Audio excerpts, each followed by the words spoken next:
What follows is a brief interpretation of the Cognitive-Theoretic model of the universe by Christopher Langan. Multiple unverified liberties were taken relative to the original literature, and I'm by no means a certified expert, so what follows should be considered no more than informal commentary. With this crucial caveat having been made, let's start by providing a roadmap of what viewers can hope to learn in this video. In accordance with Mr. Jaimungal's advocacy that submissions emphasize consciousness or physics as opposed to both, this presentation will focus on consciousness, although some physics notions will be mentioned in passing. The choice of emphasis on consciousness follows from the fact that, commercial prospects aside, what many consider the most pressing question of our time, and in fact arguably since time immemorial, is that of the role of consciousness in our universe and the extent it has to do with the origination of being. To make the subsequent demonstration as easy to understand as possible, this presentation proposes to derive the answer to this question for viewers by deciding the subsequent questions about reality in order as follows. The question of whether reality's structure derives from random or non-random determinacy will be decided in favor of non-random determinacy. The question of whether reality is the product of external determination or internal determination will be decided in favor of internal determination. The question of whether reality is the product of piecemeal determination or of what is ultimately a unified form of determination will be decided in favor of a fundamentally unified form of determination. The question of whether reality's determination is indifferent or non-indifferent to it will be decided in favor of non-indifferent determination. And the question of whether reality's determination is a fully centralized or distributed form of determination will be decided in favor of it being a distributed form of determination. Without further ado, let's delve into the question of whether reality's structure derives from random or non-random determination. For our present purposes, randomness has two routinely conflated characterizations. The first is randomness in the epistemological sense. This is simply that something cannot be predicted. That this characterization can't account for specified events or structures implicit. It can't even predict them. The second characterization would be randomness in the ontological sense. Contrary to certain unsupportable assumptions, this notion of randomness is comparably absurd for use in accounting for the structure of something. This is the notion that structure can be determined by no determination at all. It is therefore an attempt to ascribe reality's structure to structurelessness, without realization of the implicit antinomy involved. For those unconvinced, let's say there's an object that, thanks to mathematically discernible interference, appears to be in multiple positions at once. By convention, we'll call it a superposition. Now assume that upon measurement, it ossifies into a single determinate point and one says, aha! This was not a case where I simply didn't know quite where an object was and therefore found it random in terms of predictability, but instead was a case where the object really did appear to assume a specific position from a previously general one. Surely I've seen some sort of fundamental indeterminacy, because despite being aware of the range of positions known as the superposition, I couldn't predict a single determinate point of collapse. Unfortunately, this is an inadequate description. For one thing, as we've discussed, unpredictability is not a means of determination, nor would be probabilistically gradated predictability, and when it comes to what is sometimes called quantum indeterminacy, probabilistically gradated predictability is actually a reasonable generalization of what we see, which implies that what we're seeing is not truly random even in the epistemological sense. However, this is secondary to the more immediate fact that in the ontological sense, that which was witnessed was not indeterminacy, but a de facto determination. Logically, asserting that the collapse or determination was random in the sense of being fundamentally indeterminate is effectively referring to the event described as an act of indeterminate determinacy, which is clearly an oxymoron as earlier implied. The unworkability of such a notion is not merely due to the fact that it's a verbal quagmire, but because it's logically contradictory. Where the superposition is a general location, and the position detected by measurement is a specific point of collapse, one who ascribes this to ontological randomness is asserting that what occurred was unspecified specification. It is paradoxical on its face. That specification occurred is simply a fact, as this is what it is called when a generality becomes specific. Ultimately, anything amounting to indeterminate determinacy is pure paradox, and unallowable in rational theorization. Note that no attempts to mechanize any ostensible randomness, such as the many worlds interpretation, pose any threat to this incontrovertible logic, as for one thing, logic distributes over any and all physical phenomena, and nothing can possibly controvert that things or events are structured as what they are, whatever they may be. For another, such mechanizations are overtly deterministic. The many worlds interpretation is simply a determinism that splits worlds so as to uphold the deterministic behavior of the unimpeded Schrödinger wave function. Unfortunately, many worlds is insufficient to be a true ontology because it fails to explain itself, but to its credit, its proponents appear to have gleaned the problem with describing the wave function collapse to ontological randomness. Some might be tempted to ask why determination couldn't just be, but if just being is taken to mean being determinate with no determination whatsoever, we have a repeat case of logical antinomy. In other words, the naive attempt to use just being to deny any closed form of explanation for existence is the same as the endorsement of randomness because it denies existential viability altogether. Existential viability is, of course, implied by existence itself. In sum, as surely as reality exists and to the extent that reality exists, it must have ontological force. Ascribing it to randomness, or equivalently to just being, is an unwittingly paradoxical attempt to reduce this ontological force to a baseless null. We can now move on to the question of whether reality is the product of external determination or internal determination.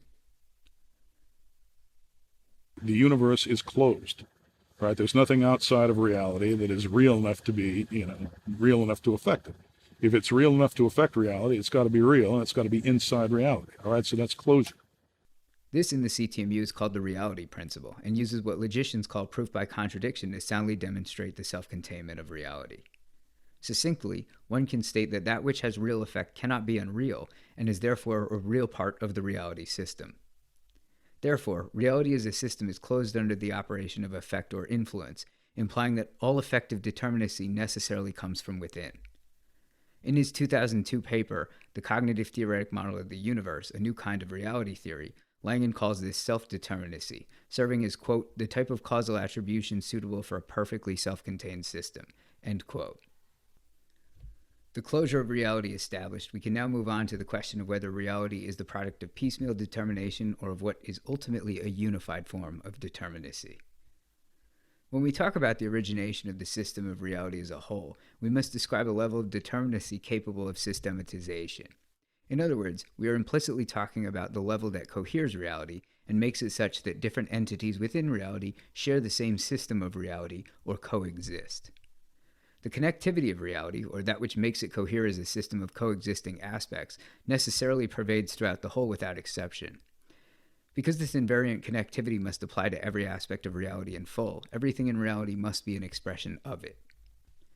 Another way of expressing the logic of this universal substrate or medium is pointing out the logical requirement that any difference relation between two coexisting entities implies an existent relational medium that coextensively incorporates both of them, implying that they are manifestations of it.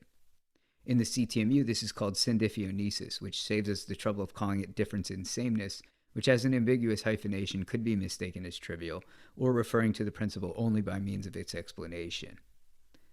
Careful reflection informs us that the unifying coherence of reality we've described, and that which ultimately determines and originates reality, must be the same thing. For if that which determines reality does not unify it, we have indeterminate, i.e. unfounded and undefined unification, and if that which unifies reality does not determine it, we have determination external to that which includes things in reality, which is to say, that which makes things real. The unitary nature of reality's substrate of self-determination helps us clean house on a slew of illogical explanations for it. For example, the notorious notion of an infinite regress can't place its proverbial tower of turtles outside of reality, and it can't posit their ontological independence without splitting up existence into a chain of paradoxical non-intersections. The only thing left for it to do is assert that within reality, there is an indefinitely regressing chain of causally insufficient causes. But if something is always causally insufficient, we have a case of indeterminate determinacy. Ultimately, without initiation, there is no initiation, and an infinite regress therefore never manages to avail itself its most crucial component. Obviously, the same issue arises for a ricochet between causally insufficient causes or any other scheme that runs afoul of the ontological requirement that at the ultimate level, reality's structure and structuralization must logically converge. Wherever there's a gap proposed between what incorporates things in reality and what ultimately composes reality, a logical contradiction is afoot. In other words, there's no logical way to circumnavigate that reality must ultimately derive from and within a singular self-determinative substrate or principle. It must imbue in and as a product of a fundamentally reflexive universal form or syntax.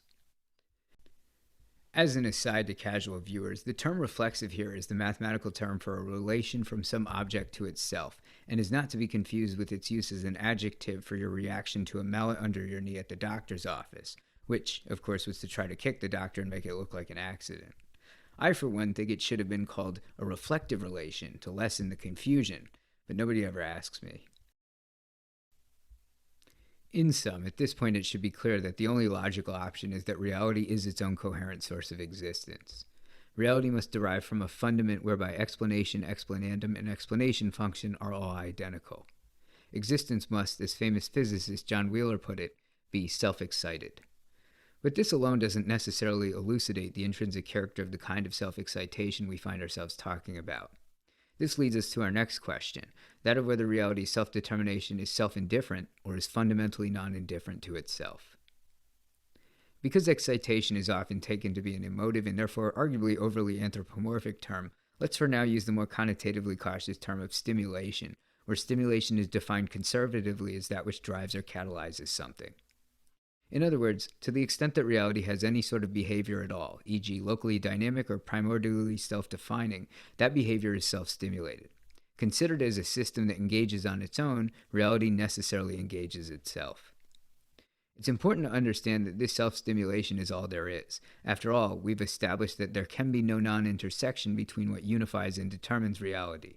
It must therefore be a system comprised strictly of its unifying principle of self-stimulation at all points. Furthermore, this self-stimulation must be a product of its own functionality, as nothing else can drive or catalyze it. This means that it must be fundamentally stimulating to itself. Equivalently, it must take itself to be stimulating. In effect, the self-engaged system of reality must be that which operationally interprets itself as being stimulating or fundamentally engaging to itself. As Langan states in his 2002 paper, quote, reality is a tautological self-interpretative process evolving through SCSPL grammar, end quote. For context, SCSPL is acronymic for self-configuring self-processing language. Langan also refers to reality as self-modeling, as a model is a valid interpretation in logic, and reality interpreting itself as being self-stimulative is precisely the act of veridically interpreting it as being valid or true to itself. In logic, interpretations often provide a way to determine truth values, and the logic of reality is no exception. After all, as we've established, only reality can determine what is true about itself. In other words, reality is necessarily a, quote, self-modeling structure identical to its universe, end quote. To illustrate further, and with some degree of allusion to Wheeler's original phrasing of self-excitation as a circuit, consider reality as necessarily being its own ontological power supply. Defined as being its own impetus or ontological force, this is necessarily the case as earlier established. Crucial to understanding here is that, for one thing, reality must receive itself as the power supply as surely as it must generate it. For another, the taking of itself as a power supply and the generation of said power supply cannot be discrete, because as we've established, reality's ontological basis cannot come about in an aleatory or piecemeal fashion.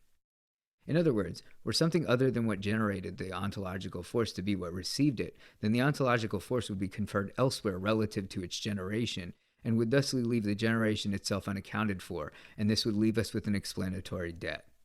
When it comes to primordial ontological force, being affected and generating effect must be one and the same, and so we have a form of effect that is necessarily self-instigating. So given that the stimulus logically has to be self-conferred, reality must be that which takes itself as a power source and that which generates it in a self-same operation. The reception itself must be the impetus. It must be its own non-trivial reason to exist. To wit, the principle under examination is necessarily impelling to itself, as it cannot be extrinsically or unilaterally compelled from cause to effect. Reality is idempotent under explanatory regression, or in economic terms, the system must be its own incentive. In a new kind of reality theory, Langan helps to illustrate self-determinacy by juxtaposing it against the well-known self-modificative concept of cybernetic feedback. As he points out, cybernetic feedback, quote, which involves information passed among controllers and regulated entities through a conductive or transmissive medium, is meaningless where such entities do not already exist and where no sensory or actuative protocol has yet been provided, end quote. Obviously, this is insufficient for the purpose of wholesale ontology, and so what is required is a fundamentally orchestrating feedback, or telic feedback as Langan refers to it, before further elaborating, quote, "The currency of telic feedback is a quantifiable self-selection parameter, generalized utility, a generalized property of law and state in the maximization of which they undergo mutual refinement. Note that generalized utility is self-descriptive or autologous," end quote. Generalized utility is a logical predicate defined to account for that level of the structure of reality that relates the configuration of reality to other possible configurations. Reality's vast structural freedom for other configurations has obviously been gleaned by physicists, and this is why interpretations of quantum indeterminacy remain a topic of dispute to this day. But from the logical perspective of the CTMU, what we might call reality's general definitional space is simply the background it defines its actualized configuration upon. For if reality's configuration was never more specific than its externally unconstrained definitional space, there would be no way to differentially express reality's actualization within it. As Langan states in A New Kind of Reality Theory, quote, "Active self-selection is indeed necessary, for existence is not merely a state but a process. The universe must internally distinguish that which it is from that which it is not, and passivity is ruled out because it would again imply the involvement of a complementary active principle of external origin," end quote. Most crucially, as earlier mentioned, the active self-selection parameter, generalized utility, is self-descriptive or autologous. This means that it's necessarily a fundamentally reflexive or self-unto-self-predicated selection principle, implying that it is self-selectively superior to non-engagement, or more succinctly, self-utile. Generalized utility is therefore the intrinsically self-defining principle required for self-instructive ontology, because it is fundamentally non-indifferent to itself. This is what allows the system to be self-implicated or self-real. The term utility is, of course, used in rational maximization theories like decision and game theory, so it is a well-established term for a maximization parameter.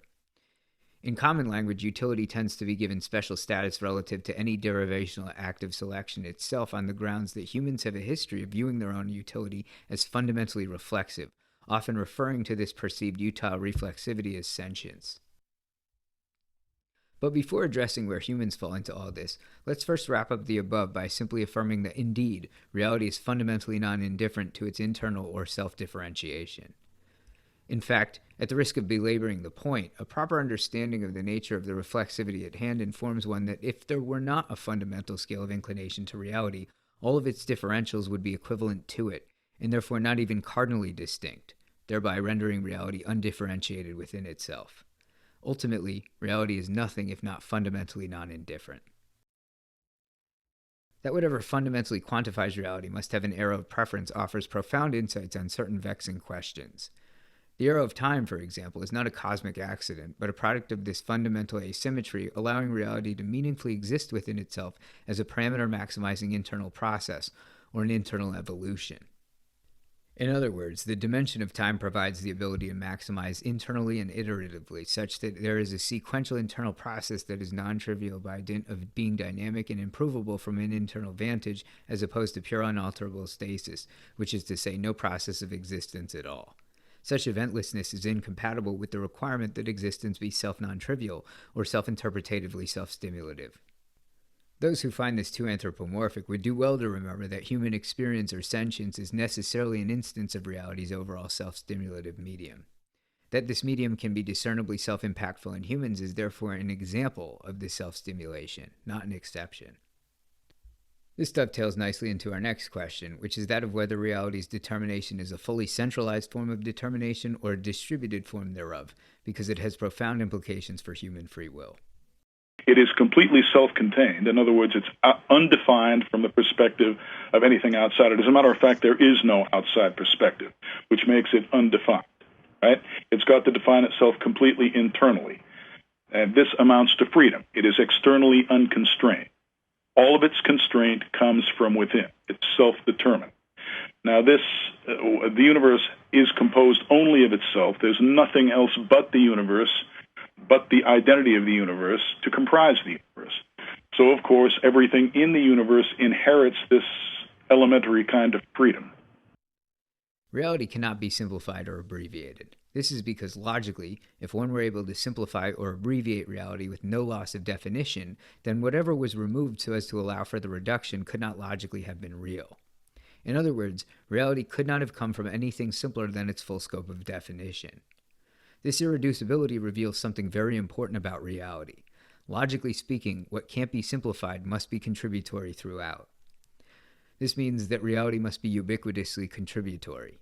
A more succinct way of expressing the logic is this: nothing less than all composes all. And if nothing less than all composes all, then all of reality plays a part in composing it. The question remains, however, how is this to be properly understood? Fortunately, we have already established that reality is fundamentally self-stimulative. Where the invariant principle of reality is self-stimulation, all contributory aspects must be manifestations of this principle, which means they must contribute to the overall character of self-stimulation by determining the valid localizable expressions of it. There is no superstructure that could force local instances to be uniform.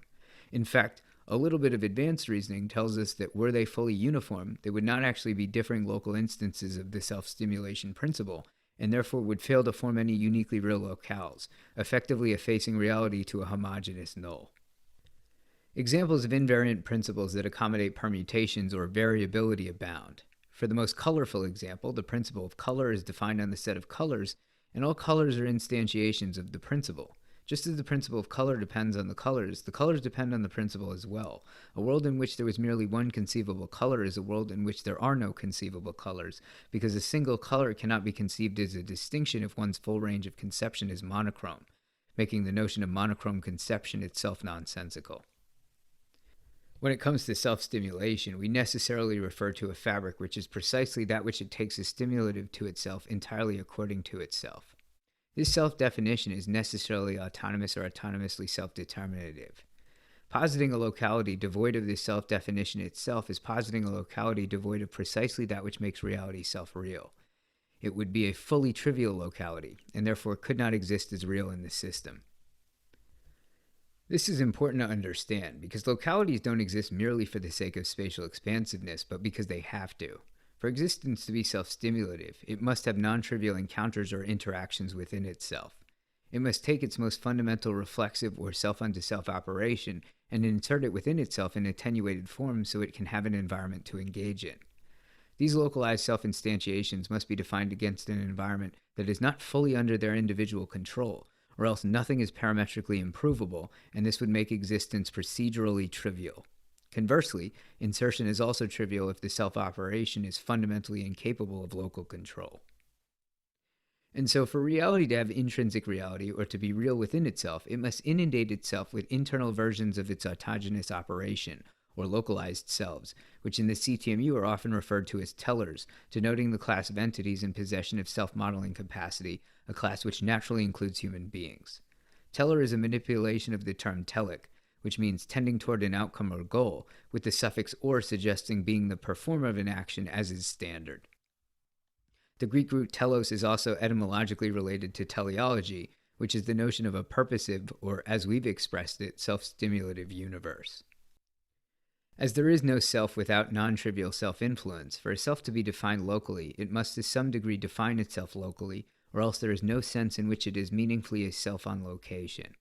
In other words, for the attenuation to be authentic, local selves cannot be controlled simply from the top down, as it would make their localization and subjection to the associated sensorium completely trivial. Local autonomy is therefore critical. To put it perhaps a bit too casually, localized selves can't be in the fray and entirely controlled from above the fray. You can't have a local self like that. This is not to say that local tellers cannot show immense coherence with their ultimate self-operation. In fact, that's ultimately the point. But it doesn't preclude sometimes immense challenges on which that coherence may be defined.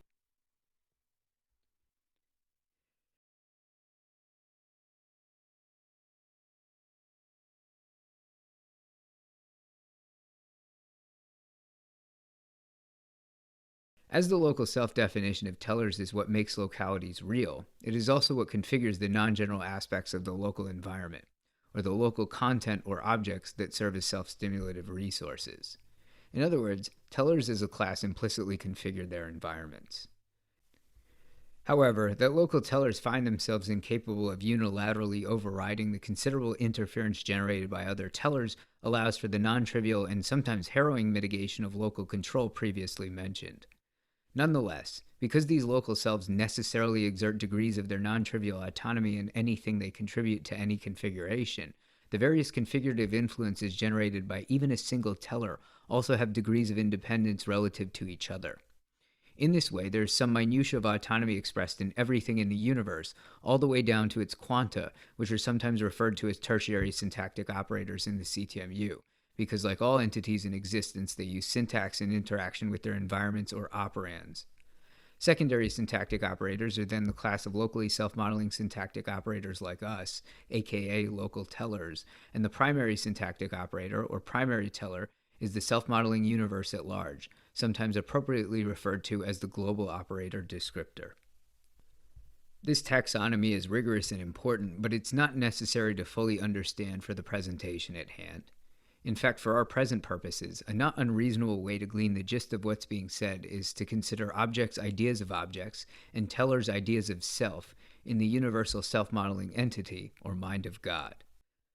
Of course, the analogy between the mind creditable to the entirety of reality and the minds of its human subsystems is only partial, because while the same principle of stimulation or attention or significance that makes the human mind real to itself applies to its mental content such that it is indeed a cross-definitional system, whereby every aspect of it is contributed to it under a single cohering aegis, not unlike reality at large, some of that mental content is perceptual, and therefore human minds are not comprehensive like their universe is, as they rely on many formulations that, while still necessarily derived from the fundamental self-stimulation principle that they share with their universe, are nonetheless in large part provided from outside of their individual local control.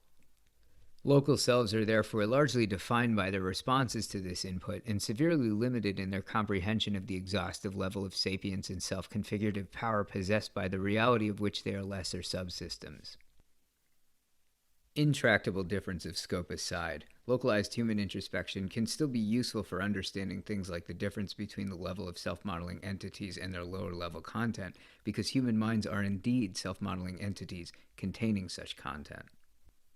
So while mental formulations like object-level ideas display degrees of self-specific independence or specialization and are on rare occasions even claimed to take on lives of their own in the mind, only notions of self possess the level of self-ownership necessary to answer the attribution question implicit in all significance. Significant to what, or more aptly, to whom? As only a mental entity with a self-concept can properly answer that question, only a mental entity with a self-concept is a being that truly takes on a life of its own in the sense of being aware of itself as being a self in the ultimate self-system of reality, making such self-modeling beings categorically unique hubs of self-reality and implicative power, even amidst a universe whose contents must all to some non-zero degree be an expression of its fundamental self-stimulative autonomy. This is why self-modeling subsystems like human beings are so important to the self-modeling system of reality at large. We share having a self. Note that the fact that the human mind and its neural correlates show moderate degrees of regularity in response to prompting cannot possibly disqualify human free will, because it cannot invalidate the logic of what must be true for reality at large, that it cannot be rendered from less than its exhaustively granular scope of definition. The fact that reality must norm or regularize its subsystems by degrees doesn't detract from this. Tendencies are crucial for systematization, for if all facets of reality were fully arbitrary with respect to each other, or equivalently, if generalities couldn't cohere specificities, it couldn't exist as a system at all. This in mind, it should come as slightly less perturbing that when we attempt to mathematize what we get from observing the universe most closely, as in quantum mechanics, degrees of mathematically irreducible unpredictability reined in by impressively predictable degrees of probabilistic standardization is what we see. A quote from one of Langan's earlier works, titled The Art of Knowing, encapsulates much of what's been said in this presentation. Because what we've defined as self-stimulative, quote, self-creation entails an internal stimulus-response dynamic consisting of feedback, any self-configuring system needs internal sensors, agents, internal self-proxies, capable of not only recognizing and affecting its state from local internal vantages, but of responding to higher-level instructions tending to enforce global structural criteria. Moreover, the system must possess a stratified utility function, allowing it and its agents to prefer one possible future over another. Human beings and other intelligent life forms are useful to reality on both of these counts. So the first criterion of reality is the possibility, and in fact the inevitability, of the existence of sensors just like us. Sensors with an advanced capacity to recognize, evaluate, and respond to internal states of this system. How, in general, would the universe self-configure? It would self-select itself from a set of internally generated, internally refined structural possibilities in order to maximize its self-defined value. In the somewhat inadequate terminology of quantum mechanics, this set of possibilities is called the quantum wave function, and the utility maximizing self-selection principle is traditionally called teleology. End quote. To recap, the question of whether reality's structure derives from random or non-random determinacy was decided in favor of non-random determinacy because randomness is either predictive ignorance, which obviously does not constitute determinacy, or it is an ontological assertion that negates itself, proclaiming determination that is indeterminate. The question of whether reality's determination is the product of external determination or internal determination was decided in favor of internal determination, as anything real enough to determine anything in reality would necessarily be within it. The question of whether reality is the product of piecemeal determination or of what is ultimately a unified form of determination was decided in favor of a fundamentally unified form of determination, as any non-intersection between that connective property which most fundamentally includes things in a common reality and that which most fundamentally determines things in reality results in indeterminate inclusion or unreal determinacy. The question of whether reality's determination is indifferent or non-indifferent to it was decided in favor of non-indifferent determination. Reality's universalizing fundament must differentiate itself internally by way of a self-same process of taking or responding to itself as differentiable, such that doing so intrinsically merits itself, implying that reality is a process that makes itself real by taking itself as non-trivial for self-engagement. And the question of whether reality's determination is a fully centralized form of determination or a distributed form of determination was decided in favor of it being a distributed form of determination, as reality is irreducible and therefore universally contributory to its full expression, as well as that, concomitant to this, all real points of it must possess a degree of the direct or self-defining self-stimulation that makes itself real.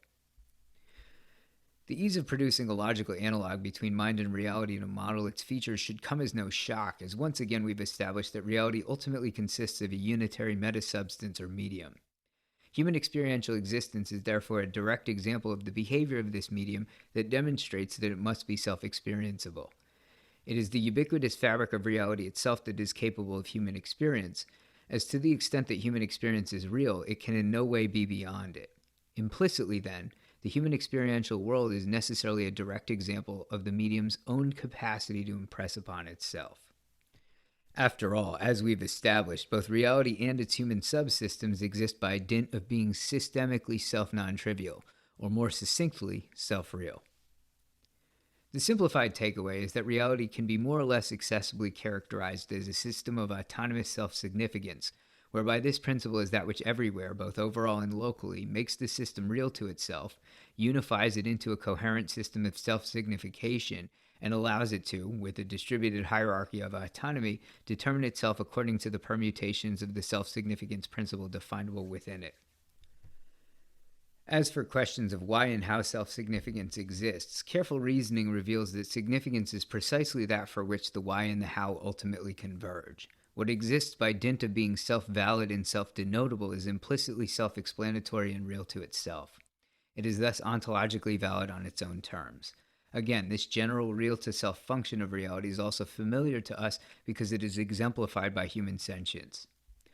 Thanks to this, our own innate self-modeling capacity necessarily provides us with a model of direct verification as to what it means to say that reality is self-stimulative. Whether humanity uses this derivable unity of sentience as a rational basis to precipitate, quote, a mass realization of the expansive spiritual identity of the human species, end quote, remains to be seen. But sooner is better, as certain factors suggest humanity may be at something of a, quote, make-or-break juncture, a coming of age for any intelligent species which achieves dominance over its planetary environment, end quote. And thus far, much of the population still appears exam naive. Given that the proceeding was highly informal and inundated with colorful, non-rigorous terminology, it is highly recommended that interested viewers pursue the following papers for the original rigorous treatment, which thus far appears to have been mathematically unassailable.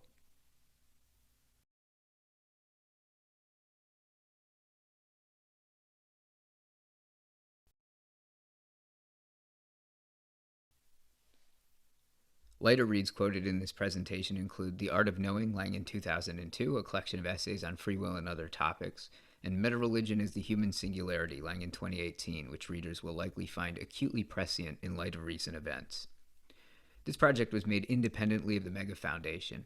No credit is taken for any of the concepts herein, except to the extent that they may err in interpretation. Thank you.